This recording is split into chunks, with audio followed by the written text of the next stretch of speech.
Hello दोस्तों। तो इस वीडियो में बेसिकली हम लोग वर्ल्ड बैंक के बारे में डील करेंगे। यूपीएससी पर्सपेक्टिव से जितने भी इंटरनेशनल ऑर्गेनाइजेशंस हैं, whether it be G20 countries, चाहे एससीओ हुआ, आईएमएफ हुआ, वर्ल्ड ट्रेड ऑर्गेनाइजेशंस, एआईआईबी, या फिर आपका जितने भी इंटरनेशनल ऑर्गेनाइजेशंस होते हैं बेसिकली वो सुपर इंपॉर्टेंट है from the exam point of view. Reason being, अगर आपने 2022 का पेपर भी देखा होगा तो यूपीएससी ने इंटरनेशनल रिलेशंस के ऊपर में मिनिमम 10-12 नंबर का क्वेश्चन पूछा था। तो इसीलिए आईआर का सेगमेंट, इंटरनेशनल ऑर्गेनाइजेशंस का सेगमेंट यूपीएससी प्रीलिम्स के पर्सपेक्टिव से भी बहुत इंपॉर्टेंट हो गया है। तो इसीलिए हम लोग स्किप कोई भी चीज़ नहीं कर सकते हैं। इसके पहले वर्ल्ड बैंक स्टार्ट करने से पहले आईएमएफ और फिर आपका एआईआईबी, वर्ल्ड ट्रेड ऑर्गेनाइजेशंस, ये सब के ऊपर मैंने ऑलरेडी वीडियो बना करके डाल दिया है, तो आप देख सकते हो उन सब वीडियोस को। बहुत अपडेटेड मैनर में डाला है ताकि आपका कोई पॉइंट छूटे नहीं। तो अगर आपने नोट्स को अपने अपडेट नहीं किया है तो वो सारे वीडियोस को देख करके आप अपने नोट्स को अपडेट कर लीजिएगा, ठीक है। तो चलिए विदाउट एनी डिले हम लोग स्टार्ट करते हैं वर्ल्ड बैंक के बारे में। तो बेसिकली 1944 में ब्रेटन वुड्स कॉन्फ्रेंस हुआ होगा, आपको पता है ये बात। तो ब्रेटन वुड्स कॉन्फ्रेंस से दो इंटरनेशनल ऑर्गेनाइजेशंस बन करके निकले थे। एक था आपका आईएमएफ और दूसरा था आपका वर्ल्ड बैंक, ठीक है। आईबीआरडी जो था वर्ल्ड बैंक के पहले। तो करेंटली आपको ये पता होना चाहिए कि वर्ल्ड बैंक में 189 मेंबर्स है, ठीक है। जिसमें आपका जो ये रिपब्लिक ऑफ नाउरू है, ये एक बेसिकली आपका साउथ पैसिफिक आइलैंड नेशन है, ठीक है, पैसिफिक ओशन में। ये आपका 189 मेंबर है। ये एक फैक्ट है, जनरली फैक्ट पढ़ना रेलेवेंट नहीं होता है, बट कुछ कुछ facts exam point of view से सुपर इंपॉर्टेंट होते हैं। जिसमें से एक ये फैक्ट है, यूपीएससी पूछ सकता है कि 189 मेंबर, ठीक है, जो लेटेस्ट मेंबर है 189 मेंबर वर्ल्ड बैंक में, वो कौन है, ठीक है। और ये आंसर इसका रिपब्लिक ऑफ नाउरू है, पता होना चाहिए। और दूसरा ये भी फैक्ट पता होना चाहिए कि ये आपका पैसिफिक ओशन में एक आइलैंड है, ठीक है, साउथ पैसिफिक आइलैंड नेशन है ये, और ये आपका पैसिफिक ओशन है। यूपीएससी घुमा करके पैसिफिक के बदले अटलांटिक ओशन दे देगा, इंडियन ओशन दे देगा। तो ये सब के बारे में आपको पता होना चाहिए। वर्ल्ड बैंक के टोटल 5 एजेंसीज हैं, ठीक है। एक है आपका आईबीआरडी, दूसरा है आपका IDA, that is the international development association, फिर है आपका आईएफसी, इंटरनेशनल फाइनेंस कॉर्पोरेशन, फिर है आपका MIGA, that is the multilateral investment guarantee agency, और लास्ट में आपका आईसीएसआईडी। ये 5 एजेंसीज के बारे में आपको पता होना चाहिए। आईसीएसआईडी जो है बेसिकली आप देखेंगे कि इसका इंडिया मेंबर नहीं है। ये सब के बारे में अभी हम लोग डील करेंगे अच्छे से। आपको ये पता होना चाहिए कि आईसीएसआईडी का India is not a member. इसके अलावा जो बाकी 4 हैं, that is the IBRD, international bank for reconstruction and development, IDA, IFC और मीगा, ये चारों का इंडिया मेंबर है, ठीक है। ये यूपीएससी ने ऑलरेडी पूछ लिया है कि वेदर मतलब India is a member of ICSID और नॉट, तो उसका आंसर नहीं था, ये बात पता होना चाहिए। अच्छा, एक super important point, world bank का मेंबर वही कंट्री बन सकता है जो आईएमएफ का मेंबर होगा। ये बात ध्यान रखिएगा कि membership only if member of IMF. तो अगर आप वर्ल्ड बैंक का मेंबर बनना चाहते हैं, कोई कंट्री वर्ल्ड बैंक का मेंबर बनना चाहती है, तो उस कंट्री को पहले आईएमएफ का मेंबर बनना होगा, ये बात पता होना चाहिए, सुपर इंपॉर्टेंट पॉइंट है। फिर हम लोग एक एक करके देखेंगे। तो आईबीआरडी जो है वो वर्ल्ड बैंक का सबसे ओल्डेस्ट इंस्टीट्यूशन है, ठीक है, और ये लार्जेस्ट डेवलपमेंट बैंक है पूरे वर्ल्ड का। This is one of the most important fact, ठीक है, ये बात पता होना चाहिए। अगली बार यूपीएससी क्वेश्चन पूछ सकता है कि लार्जेस्ट डेवलपमेंट बैंक जो है वर्ल्ड का वो कौन सा बैंक है, ठीक है, तो ये बात पता होना चाहिए, that is IBRD. More than 60% of the IBRD portfolio is made up of middle income countries. तो नॉर्मल सी बात है कि जितना भी आईबीआरडी बेसिकली लोन प्रोवाइड करता है, आप देखेंगे कि 60% से ज़्यादा लोन जो है that is provide to the middle income nations, ठीक है, जो मिडिल इनकम कंट्रीज है उसको बेसिकली लोन प्रोवाइड किया गया है। IBRD only works with sovereign governments, not private companies. ये दूसरा इंपॉर्टेंट फैक्ट है कि आईबीआरडी गवर्नमेंट के साथ में काम करता है, प्राइवेट कंपनीज के साथ में नहीं। तो ये क्या कहते हैं, वर्ल्ड बैंक का एक और ऑर्गेनाइजेशन है जिसके बारे में हम लोग देखेंगे, ठीक है, आईएफसी। उसका बेसिकली काम होता है प्राइवेट कंपनीज के साथ में कोलैबोरेट करने का, प्राइवेट कंपनीज को लोन प्रोवाइड करने का, ठीक है। बट आईबीआरडी का फंक्शन बेसिकली प्राइवेट कंपनीज के साथ में नहीं होता है। आईबीआरडी जो है वो सॉवरेन गवर्नमेंट के साथ में काम करती है, बात पता होना चाहिए। India is the world banks largest IBRD client, ये भी एक सुपर इंपॉर्टेंट पॉइंट है। अगले बार यूपीएससी दे देगा कि चाइना है, ठीक है, या फिर कोई और देश के बारे में दे देगा, ये बात पता होना चाहिए कि इंडिया जो है वो आईबीआरडी का सबसे बड़ा क्लाइंट है, ठीक है। उसके बाद में it began lending to India in 1949 with the first project involving Indian railways. तो ये एक इंपॉर्टेंट फैक्ट है, ठीक है, कि इंडियन रेलवेज के साथ में सबसे पहला प्रोजेक्ट आईबीआरडी 1949 से लोन प्रोवाइड करते आ रहा है, और बहुत लो इंटरेस्ट में बेसिकली लोन प्रोवाइड करता है। तो वर्ल्ड बैंक के जितने भी एजेंसीज है वो बहुत लो इंटरेस्ट रेट में बेसिकली लोन प्रोवाइड करते हैं to the low income countries को, चाहे मिडिल इनकम कंट्रीज हो उनको। अच्छा, एक और fact, IBRD before they join IDA, IFC और मीगा, ये एक और इंपॉर्टेंट फैक्ट है जिसके बारे में आपको पता होना चाहिए कि अगर आपको आईडीए, जो अभी हम लोग देखेंगे आगे, आईडीए, आईएफसी या फिर मीगा को अगर आपको ज्वाइन करना है तो उसके पहले आपको आईबीआरडी ज्वाइन करना होगा। कंट्रीज के टर्म्स में मैं बेसिकली बता रहा हूँ कि कंट्रीज को आईबीआरडी को ज्वाइन करना होगा, उसके बाद ही वो आईडीए, आईएफसी और मीगा को ज्वाइन कर सकते हैं, ठीक है। अच्छा, अब आईडीए के बारे में एक और चीज पता होना चाहिए कि आईडीए जो है वो बेसिकली सॉफ्ट विंडो होता है वर्ल्ड बैंक का, ठीक है। डायरेक्ट क्वेश्चन आएगा यूपीएससी में कि वर्ल्ड बैंक का कौन सा ऑर्गेनाइजेशन है जिसे सॉफ्ट विंडो कहते हैं, ठीक है। That is the IDA, international development association. क्यों उसे सॉफ्ट विंडो कहा जाता है? क्योंकि ये बहुत बहुत लो इंटरेस्ट रेट में, ठीक है, और कभी कभी तो इंटरेस्ट फ्री, ठीक है, बेसिकली लोन प्रोवाइड करता है गरीब देशों को, तो इसीलिए इसे सॉफ्ट विंडो कहा जाता है। दिल का अच्छा इंसान काइंड ऑफ समझ सकते हैं आप आईडीए को, ठीक है। तो basically long term loan provide करता है और इंडिया आईडीए का बिगेस्ट बेनिफिशियरी है। ये भी एक पॉइंट है, सुपर इंपॉर्टेंट पॉइंट है, जिसके बारे में आपको पता होना चाहिए कि यूपीएससी का आजकल ऐसे भी आदत है, पूछ लेता है किसका शेयर होल्डिंग ज्यादा है, चाइना का है या इंडिया का है, कौन बड़ा बेनिफिशियरी है, इंडिया है कि चाइना है। ये यूपीएससी घुमाते आ रहा है, तो ये बात पता होना चाहिए कि आईडीए का सबसे बड़ा बेनिफिशियरी इज इंडिया, ठीक है। फिर आईएफसी के बारे में आपको पता होना चाहिए, ठीक है, कि इंडिया इसका फाउंडिंग मेंबर था। आईएफसी जो है वर्ल्ड बैंक का सिस्टर ऑर्गेनाइजेशन है, ठीक है। इसे प्राइवेट आर्म कहते हैं वर्ल्ड बैंक का। अभी मैंने आईबीआरडी में आपको बताया था कि यूपीएससी पूछ सकता है कि प्राइवेट आर्म किसे कहते हैं वर्ल्ड बैंक का, ठीक है। That is the IFC. क्यों? क्योंकि ये बेसिकली कॉमर्शियल विंग है, ठीक है। It is the commercial wing of आपका वर्ल्ड बैंक। तो बेसिकली जो प्राइवेट कंपनीज होते हैं उन्हें अगर लोन चाहिए तो वो आईएफसी से लोन लेते हैं। अगर किसी कंट्रीज को लोन लेना रहता है तो बेसिकली जाकर के आपके आईबीआरडी से या फिर वो आपके आईडीए से लोन लेते हैं, ठीक है।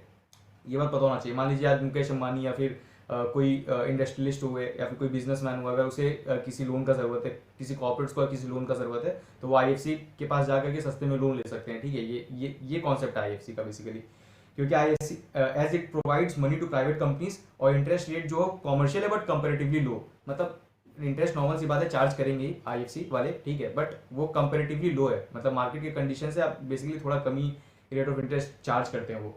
दो इंपॉर्टेंट फैक्ट जो आईएफसी से रिलेटेड आपको पता होना चाहिए, एक महाराजा बॉन्ड और एक मसाला बॉन्ड। यूपीएससी ने ऑलरेडी पूछ लिया है आपका मसाला बॉन्ड के बारे में। तो ये दोनों को इशू कौन करता है? They are issued by IFC. हम लोग पढ़ते हैं ना कि आईएफसी इशू करता है, बट ये आईएफसी कौन था? ये वर्ल्ड बैंक का वन ऑफ द आर्म था, वन ऑफ द एजेंसीज है वर्ल्ड बैंक का। ये बात पता होना चाहिए था, ठीक है। तो ये बेसिकली महाराजा बॉन्ड जो है वो डिफरेंस के फॉर्मेट में लर्न करेंगे तो दोनों याद हो जाता है, इसीलिए याद रखिएगा कि महाराजा बॉन्ड जो है वो भी रूपी डिनोमिनेटेड बॉन्ड है, ठीक है, और इंटरेस्ट जो मिलता है वो भी आपको रूपी में मिलता है, ठीक है। मतलब बेसिकली महाराजा बॉन्ड की केस में। और ये अगर आप मसाला बॉन्ड देखेंगे तो वो भी रूपी डिनोमिनेटेड बॉन्ड है और उसमें भी जो आपको इंटरेस्ट मिलता है वो भी रूपी में मिलता है। महाराजा बॉन्ड जो है दैट इज द ऑन शोर डेप्ट इंस्ट्रूमेंट, ठीक है, जहां पे both domestic and foreign investors can invest, ठीक है। महाराजा बॉन्ड जो है वो ऑन शोर डेप्ट इंस्ट्रूमेंट है, ठीक है। तो अगर इंडिया है तो इंडिया में ही उसे बेसिकली ये क्या कहते हैं, लॉन्च किया जाता है। बट मसाला बॉन्ड जो है वो ऑफ शोर है, ठीक है। लंदन स्टॉक एक्सचेंज में बेसिकली इसे लिस्ट किया गया है। तो ये बात पता होना चाहिए, यूपीएससी ने ऑलरेडी पूछ लिया, तो ये मसाला बॉन्ड और महाराजा बॉन्ड ऐसे भी इंपॉर्टेंट हो जाता है। अच्छा, एक और फैक्ट जो आपको पता होना चाहिए, एक्सटर्नल कॉमर्शियल बोरिंग्स के बारे में आपने पढ़ा होगा, ठीक है। तो आरबीआई ने बेसिकली मसाला बॉन्ड को एक्सटर्नल कॉमर्शियल बोरिंग्स की कैटेगरी में डाल करके रखा है, आपने पढ़ा होगा, ठीक है। अगर सोवरिन लोन चाहिए तो सोवरिन वाले सोवरिन लोन लेते हैं, वैसे अगर प्राइवेट कंपनीज को कुछ लोन लेना रहता है तो एक्सटर्नल कॉमर्शियल बोरिंग्स करते हैं। तो इसी भी कैटेगरी में बेसिकली मसाला बॉन्ड को डाल करके रखा है आरबीआई ने, बात पता होना चाहिए था। फिर हम लोग देखेंगे मीगा के बारे में। तो मीगा जो है वो आपका basically multilateral investment guarantee agency है। मान लीजिए फॉरेन इन्वेस्टर्स जो है वो बेसिकली इंडिया में इन्वेस्ट करते हैं, ठीक है, इंडिया में पैसा लगा देते हैं, बट क्या गारंटी है कि वो इंडिया में पैसा लगाएं और उनका वो पैसा डूबे नहीं? तो कुछ तो अगर उन्हें इंश्योरेंस ऐसा प्रोवाइड कर ले कि यहाँ पे पैसा जो है बेसिकली सेफ रहेगा, तो वो ट्राई करें ना यहाँ पे पैसा इन्वेस्ट करने का।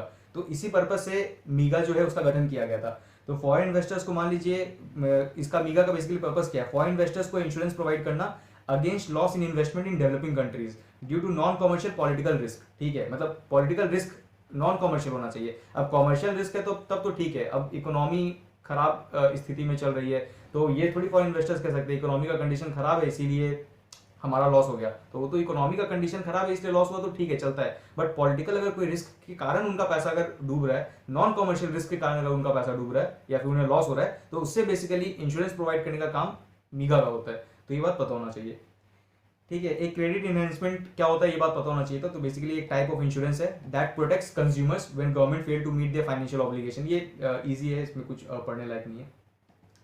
अच्छा, आईसीएसआईडी के बारे में आपको पता होना चाहिए था। तो आईसीएसआईडी जो है that is the international centre for settlement of investment disputes. तो बेसिकली अगर कुछ डिस्प्यूट्स अराइज होता है तो उस केस में कहाँ जाएंगे? तो वहां उस केस में आईसीएसआईडी के पास में जाएंगे। बट एक चीज ध्यान ये रखने की बात है कि आईसीएसआईडी का India is not a member, ठीक है। तो बेसिकली क्यों इंडिया मेंबर नहीं है? क्योंकि आईसीएसआईडी जो है वो कहता है कि it will be binding on everyone, तो इसीलिए इंडिया इसका मेंबर बन ही नहीं रहा है। क्योंकि इंडिया कह रहा है कि बाइंडिंग कह रहे हो इसीलिए मेंबर नहीं बनना चाहते हैं। तो मान लीजिए कुछ ऐसा डिस्प्यूट अराइज हो जाता है तो उस केस में इंडिया क्या करता है, तो हमने इसीलिए बीपा साइन करके रखा है। बीपा क्या होता है, बीपा जो है वो बेसिकली आपका बायलैटरल इन्वेस्टमेंट प्रमोशन एग्रीमेंट है।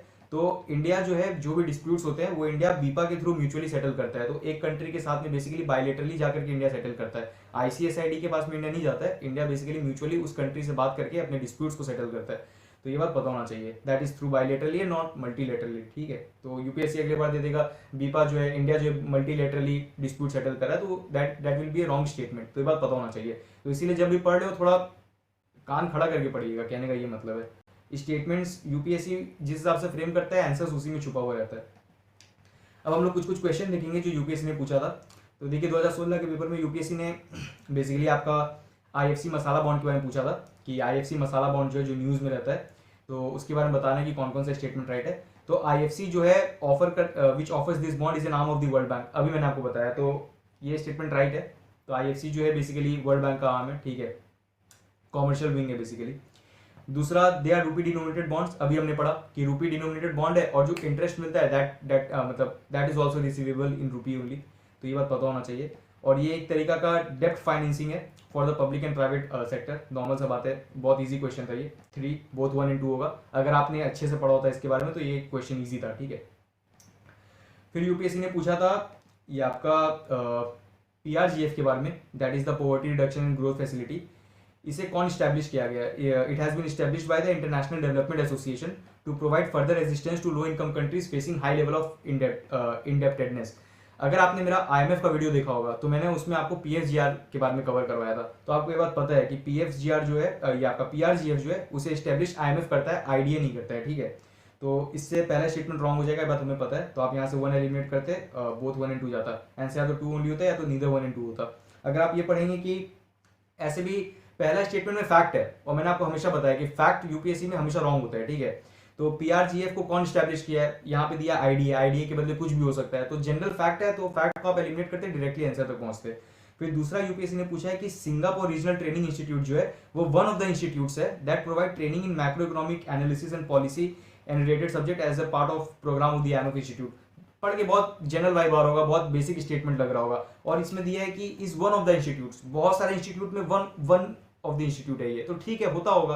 और ट्रेनिंग दे रहा है तो कोई बहुत बड़ी बात तो नहीं कह रहा है, ट्रेनिंग देने की बात कर रहा है तो ठीक है, बहुत जनरल वाइब आ रहा होगा। इसका आंसर 2 ओनली है, बहुत इजी क्वेश्चन था, लॉजिकल रीजनिंग से ही ये बेसिकली आपका सॉल्व हो गया होता है, ठीक है। अलग से आपको इसमें पढ़ने की भी जरूरत नहीं थी, बट आपको बस अगर इतना पता रहता है कि पीआरजीएफ जो है उसे आईएमएफ स्टैब्लिश करता है। ऐसे भी आईएमएफ वाले वीडियो में मैंने आपको ऑलरेडी कवर करवा दिया है ये। फिर यूपीएससी ने पूछा था मैच द फॉलोइंग, ये बेसिकली ये कि डब्ल्यूटीओ जो है वो बेसिकली लोन मतलब बताना है कि कौन से स्टेटमेंट राइट है कौन से स्टेटमेंट रॉन्ग है। तो ये जो दिया हुआ है कि provides loan to address short term balance of payment, तो बैलेंस ऑफ पेमेंट इतना बार हम लोग पढ़ चुके हैं अब, ठीक है, कि बैलेंस ऑफ पेमेंट ये सब जो चीज़ें होती है वो सब की जो क्राइसिस है उससे बेसिकली मेंटेन करने का या फिर उस क्राइसिस से बेसिकली बचाने के लिए अगर आपको लोन चाहिए तो वो लोन बेसिकली आपका आईएमएफ देता है। तो ये वर्ल्ड ट्रेड ऑर्गेनाइजेशन नहीं होगा, ये आईएमएफ होगा। तो यहाँ पे हम लोग देखेंगे कि ये क्या कहते हैं, ये जो स्टेटमेंट दिया यूपीएससी ने कि provides loans to address short term balance of payment, ये स्टेटमेंट गलत है।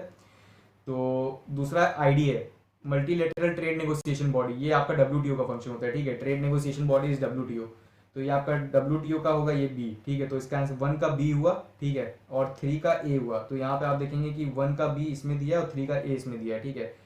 और आईडीए अगर आप देखेंगे तो आईडीए का फंक्शन होता है बेसिकली सॉफ्ट लोन देना। मैंने अभी आपको बताया आईडीए क्या है, वो आपका बेसिकली सॉफ्ट विंडो है, ठीक है, वर्ल्ड बैंक का सॉफ्ट विंडो है, गरीब देशों को सस्ते में या फिर इंटरेस्ट फ्री लोन प्रोवाइड करता है। और चौथा अगर आप देखेंगे आईबीआरडी के बारे में तो facilitating lending in boring for reconstruction development, नाम से ही समझ में आ रहा है, लास्ट में आरडी है, मतलब रिकंस्ट्रक्शन डेवलपमेंट बैंक है वो। तो ये नॉर्मल सवाल है, बहुत ईजी क्वेश्चन था, मतलब ये डिस्कस करने लायक भी क्वेश्चन नहीं था, बहुत ईजी क्वेश्चन था जो यूपीएससी ने पूछा था। तो इसी के साथ हमने दोस्तों वर्ल्ड बैंक कंप्लीटली कवर कर लिया है। अगर आपको इसका पीडीएफ डाउनलोड करना है तो आप व्योधम आईएएस के टेलीग्राम चैनल में जाकर के इसका पीडीएफ डाउनलोड कर सकते हैं। इसी के साथ जितने भी इंटरनेशनल ऑर्गेनाइजेशन है इंपॉर्टेंट वाले वो सब हमारे 2-3 और बचे हैं, उसके बाद सारे के सारे कवर हो जाएंगे। कमेंट करके आप मुझे बता सकते हैं कि आपको और किन किन टॉपिक्स में डाउट है, ताकि आने वाले टाइम पे मैं उन टॉपिक्स के ऊपर वीडियोस बना करके डाल दूं। इसी के साथ फिर हम लोग दूसरे वीडियोस में मिलते हैं, ठीक है।